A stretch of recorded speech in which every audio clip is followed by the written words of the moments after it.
ಜೀರ್ಣೋದ್ಧಾರ ಸಮಿತಿ ಶ್ರೀ ಮಹಾಲಿಂಗೇಶ್ವರ ಮಹಾಗಣಪತಿ ದೇವಸ್ಥಾನದಲ್ಲಿ ದೇವಸ್ಥಾನದ ಆವರಣದ ಅಂತಿಮ ಹಂತದ ಸ್ವಚ್ಛತಾ ಕರಸೇವೆಯು ನಡೆಯಿತು.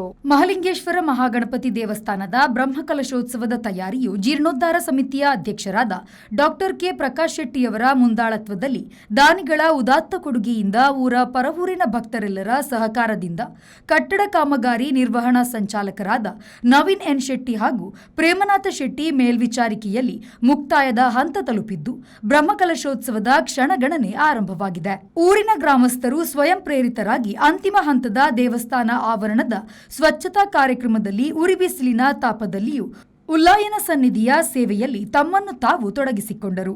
ಶ್ರೀ ಮಹಾಲಿಂಗೇಶ್ವರ ಮಹಾಗಣಪತಿ ದೇವಸ್ಥಾನದ ಅರ್ಚಕರಾದ ಶ್ರೀ ವೈ ಗುರುರಾಜ್ ಭಟ್ ರವರು ಮಾತನಾಡಿ, ಶ್ರೀ ಮಹಾಲಿಂಗೇಶ್ವರ ಮಹಾಗಣಪತಿ ದೇವಸ್ಥಾನದ ಜೀರ್ಣೋದ್ಧಾರ ಕ್ರಿಯೆಯು ಕೇವಲ 11 ತಿಂಗಳಿನಲ್ಲಿ ಮುಕ್ತಾಯದ ಹಂತ ತಲುಪಿದ್ದು ಅತ್ಯಂತ ಸುಂದರವಾದ ದೇವಾಲಯ ನಿರ್ಮಾಣ ಆಗಿದೆ. ಈ ಸುಂದರವಾದ ದೇವಾಲಯವು ಡಾಕ್ಟರ್ ಕೆ ಪ್ರಕಾಶ್ ಶೆಟ್ಟಿಯವರ ನೇತೃತ್ವದಲ್ಲಿ ಊರ ಪರವೂರಿನ ದಾನಿಗಳ ನೆರವಿನಿಂದ ಭಕ್ತರ ಸಹಕಾರದಲ್ಲಿ ನಿರ್ಮಾಣಗೊಂಡು ಬ್ರಹ್ಮಕಲಶೋತ್ಸವದ ತಯಾರಿಯು ಭರದಿಂದ ಸಾಗುತ್ತಿದೆ. ಊರಿನ ಗ್ರಾಮಸ್ಥರು ಪ್ರತಿ ಭಾನುವಾರ ಕರಸೇವೆಯಲ್ಲಿ ಭಾಗವಹಿಸಿ ಸಂತೃಪ್ತಿಯಿಂದ ತಮ್ಮ ಸೇವೆಯನ್ನು ಮಾಡುವ ಮೂಲಕ ದೇವರ ಕೃಪೆಗೆ ಪಾತ್ರರಾಗಿದ್ದಾರೆ ಎಂದು ಹೇಳಿದರು. ಮಹಾಲಿಂಗೇಶ್ವರ ಮಹಾಗಣಪತಿ ದೇವಸ್ಥಾನ ಪಡೆದಿದೆ. ಇದರ ವಿಶೇಷವಾದಂತಹ ಜೀರ್ಣೋದ್ಧಾರ ಕಾರ್ಯಗಳು ಬಹಳ ಭರದಿಂದ ಸಾಗ್ತಾ ಇದೆ.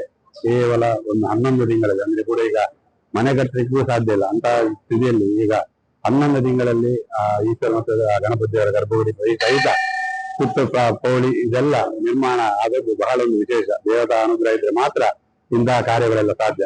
ಹಾಗೆಲ್ಲ ಭಕ್ತರ ಊರಿನವರು ಪರವೂರಿನವರು ಪರದೇಶದವರೆಲ್ಲ ಸೇರಿ ಒಳ್ಳೆ ರೀತಿಯಲ್ಲಿ ಡಾಕ್ಟರ್ ಪ್ರಕಾಶ್ ಶೆಟ್ಟಿ ಅವರ ಒಂದು ನೇತೃತ್ವದಲ್ಲಿ ಒಂದು ವಿಶೇಷವಾದ ಮುತುವರ್ಜಿಯಿಂದ ಒಳ್ಳೆ ರೀತಿಯಲ್ಲಿ ಕೆಲಸಗಳೆಲ್ಲ ಮೂಡಿ ಬರ್ತಾ ಇದೆ. ಕಟ್ಟಡ ಕಾಮಗಾರಿ ನಿರ್ವಹಣಾ ಸಮಿತಿಯವರಾದ ಪ್ರೇಮನಾಥ ಶೆಟ್ಟಿ ಕರಸೇವೆಯಲ್ಲಿ ಭಾಗವಹಿಸಿ ಮಾತನಾಡಿದ ಅವರು, ಡಾಕ್ಟರ್ ಕೆ ಪ್ರಕಾಶ್ ಶೆಟ್ಟಿಯವರ ಆಶಯದಂತೆ ಜೀರ್ಣೋದ್ಧಾರ ಕಾರ್ಯವು ಬಹುತೇಕ ಮುಕ್ತಾಯದ ಹಂತದಲ್ಲಿದೆ. ಪುನರ್ ಪ್ರತಿಷ್ಠೆ ಬ್ರಹ್ಮಕಲಶೋತ್ಸವದ ಅಂಗವಾಗಿ ದೇವಾಲಯದ ಆವರಣವನ್ನು ಸ್ವಚ್ಛಗೊಳಿಸುವ ಕೆಲಸ ಕೈಗೊಂಡಿದ್ದು ಊರಿನ ಗ್ರಾಮಸ್ಥರೆಲ್ಲರೂ ಕರಸೇವೆಯಲ್ಲಿ ಪಾಲ್ಗೊಂಡಿದ್ದರು ಎಂದು ಹೇಳಿದರು. ಮಹಾಲಿಂಗೇಶ್ವರ ಮಹಾಗಣಪತಿ ದೇವಸ್ಥಾನದ ಜೀರ್ಣೋದ್ಧಾರ ಬಾರಿ ಪೊರ್ಲುಡು ಬಾರಿ ಸ್ಪೀಡ್ ಆವೊಂದುಂಡು ಕೆಲಂಜಿ 23 ಬರ್ಪಿನ 14 ತಾರೀಕು ಮೊಟ್ಟ ಪ್ರತಿಯೊಂದು ಬ್ರಹ್ಮಕಲಶೋತ್ಸವದ ಪುಣ್ಯ ಕಾರ್ಯ ಪೂರ ಆವೊಂದುಂಡು ಐತ ಪ್ರಯುಕ್ತ ದೇವಸ್ಥಾನದ ಕೆಲಸ ಪೂರ ಬಾರಿ ಪ್ರಗತಿ ಆವೊಂದುಂಡು. ನನಂಜಿ 2-3 ದಿನ ಸಂಪೂರ್ಣ ಕೆಲಸ ಆಪಿನ ನಿರೀಕ್ಷೆ ಉಲ್ಲ ಎಂಕಲು ಇನಿ ಸಾಧಾರಣ 250-300 ಜನ ಮುಟ್ಟ ಕಟ್ಟಡ ಕರಸೇವೆಗೆ ಎಂಕುಲು ಜನಕ್ಲೆಲ್ಲ ಇದ ಮಾತಾ ಭಕ್ತರು ಬರ್ತದೆ ಬಾರಿ ಜೋರು ಕರಸೇವೆ ಮಲ್ತೊಂದುಲ್ಲೇರೆ. ರವಿರಾಜ್, ವಿ4 ನ್ಯೂಸ್, ಪಡುಬಿದ್ರಿ.